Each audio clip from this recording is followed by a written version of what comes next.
ago, these cops and lawyers wouldn't dare cross any of you. I mean, what happened? So what are you proposing? It's simple. Kill the Batman.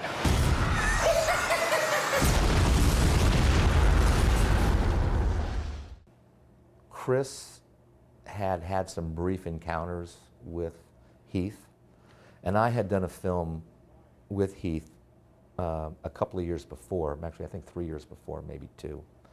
Another Terry Gilliam film called Brothers Grimm.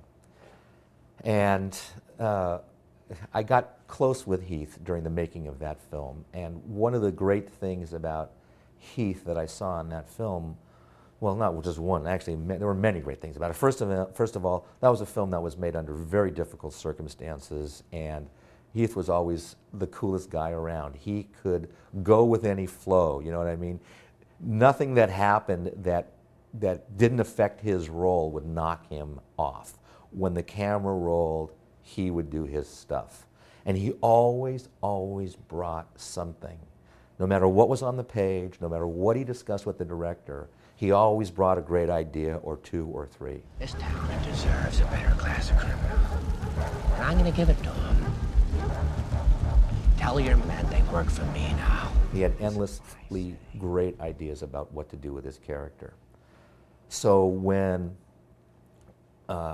Chris and Emma and I in the studio started talking about the Joker, he was just right there on top of what we thought was a very short list. And then I got a call from a good friend of mine who was his agent and said, you know, he hasn't done anything since Brokeback, and he's a huge fan of Chris's, and you know, you guys are close, and he might be interested in talking about this. And we didn't even have a script. And so Chris and Heath met, and Chris talked him through his ideas for the character, and there was this great creative give and take already.